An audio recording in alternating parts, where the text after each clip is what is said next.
Selamat pagi pemirsa, apa kabar Anda di pagi hari ini? Senang sekali saya Heri Orun kembali menjumpai Anda dalam Berita Papua. Sejumlah informasi pilihan dan teraktual telah dirangkum tim redaksi kami. Berikut 3 berita utama kami sajikan untuk Anda.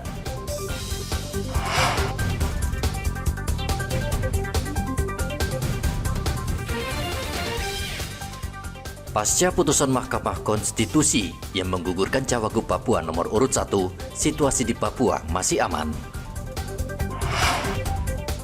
Kasus BBM oplosan mencuat tidak berdampak pada pembelian Pertamax di Merauke. Otoritas Jasa Keuangan temukan 60 pinjaman online ilegal di Papua.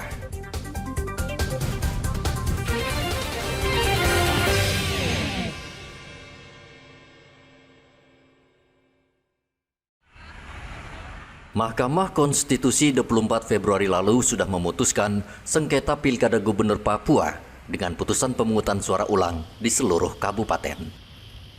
MK juga menggugurkan calon wakil gubernur Yermias Bisai dan memerintahkan calon gubernur Papua Ben-Hur Tomimano mencari cawagup baru.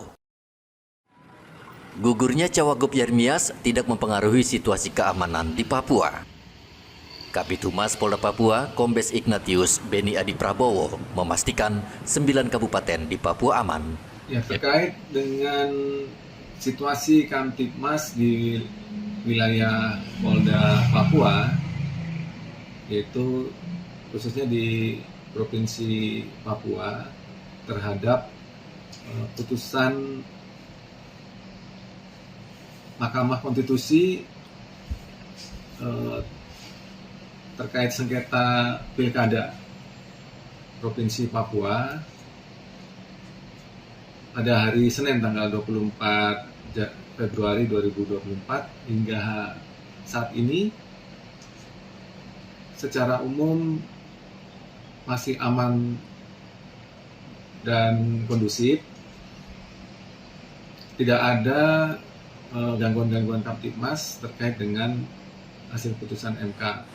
Meski tidak ada protes dari pendukung paslon, polisi tetap rutin melakukan patroli dan terus memberikan imbauan agar warga menjaga keamanan. Mahkamah Konstitusi menyatakan pencalonan Wakil Gubernur Papua 2024 terpilih, Yermias Bisai, tidak memenuhi syarat sehingga harus didiskualifikasi.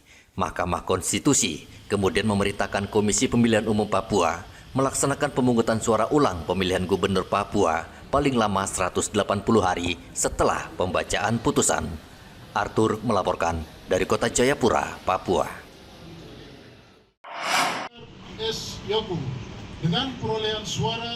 Komisi Pemilihan Umum Kabupaten Jayapura menetapkan Yunus Wonda dan Haris Yoku sebagai Bupati dan Wakil Bupati Kabupaten Jayapura terpilih periode 2025-2030.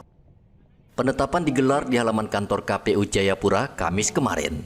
Ketua KPU Kabupaten Jayapura, Efra Jarianto Tunya, mengatakan proses panjang sejak Mei 2024, termasuk tahapan di Mahkamah Konstitusi, akhirnya mencapai titik akhir dengan ditetapkannya pasangan ini sebagai pemenang. Kedua, yaitu kita diperintahkan untuk paling lama 3 hari untuk melakukan penetapan terhadap pasangan calon Bupati dan Wakil Bupati terpilih Kabupaten Jayapura tahun 2024. Dan pada hari ini kita sudah penetapan ya, dan selanjutnya nanti akan dilakukan paripurna oleh Dewan Perwakilan Rakyat Kabupaten Jayapura ya, rencana sebagaimana informasi yang diberikan ya. Efra menambahkan tahapan berikutnya adalah rapat paripurna di DPRK yang akan mengesahkan hasil pleno KPU sebagai dasar pemerintahan baru di Kabupaten Jayapura. Ketua KPU mengajak semua pihak bersatu untuk kemajuan Kabupaten Jayapura.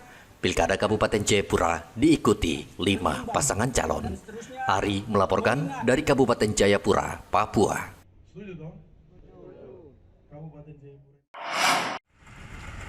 Kasus BBM oplosan yang saat ini ditangani oleh Kejaksaan Agung tidak mempengaruhi minat pengendara membeli Pertamax.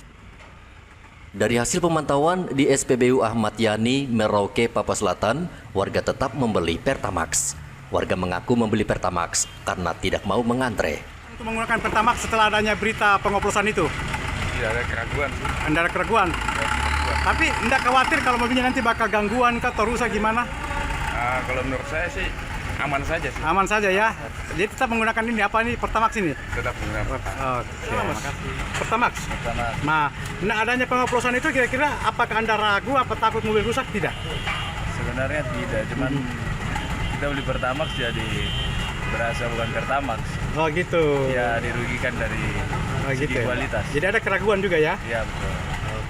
Sementara itu, pengelola SPBU Ahmad Yani Albert mengatakan setelah kasus BBM oplosan mencuat, pembelian Pertamax di SPBU tidak pengaruh, yang artinya tetap normal. Kalau untuk dampaknya kita lihatnya belum ada. Belum ada ya.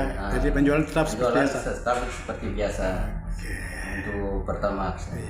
Kejaksaan Agung telah menahan 7 orang pimpinan Pertamina dan swasta terkait dugaan korupsi dalam tata kelola minyak mentah yang telah mengakibatkan negara mengalami kerugian hingga 193,7 triliun. Kejagung juga memastikan untuk BBM yang beredar saat ini sudah sesuai spesifikasi Pertamina. Muhammad Ridwan melaporkan dari Merauke, Papua Selatan.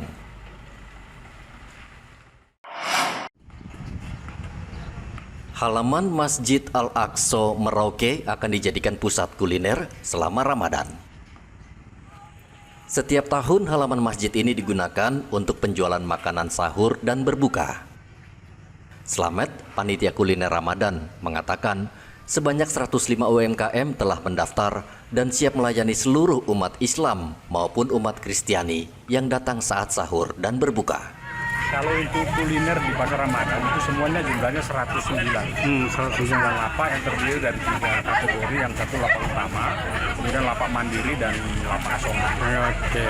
Selama berapa jam mereka jualan? Mulai dari jam berapa? Kalau yang khusus kuliner di Festival Pasar Ramadan itu dia dari jam standby dari jam 3 sampai pada Maghrib itu ya. Nah, untuk mereka yang akan menempati lapak ini kira-kira dikenakan administrasi berapa, Pak? Ya, untuk masing-masing itu berbeda. Kalau lapak utama itu per pedagang selama 1 bulan, kurang lebih 25 hari, itu 600.000. Kalau yang lapak mandiri itu 500.000. Kemudian untuk yang asongan itu 300.000. Panitia mengimbau seluruh UMKM yang akan berjualan makanan agar memperhatikan kebersihan dan kualitas. Setiap tahun, halaman Masjid Al-Aqsa Merauke ramai dan menjadi tempat nongkrong baru warga Merauke yang ingin menikmati waktu berbuka di luar rumah. Muhammad Ridwan melaporkan dari Merauke, Papua Selatan.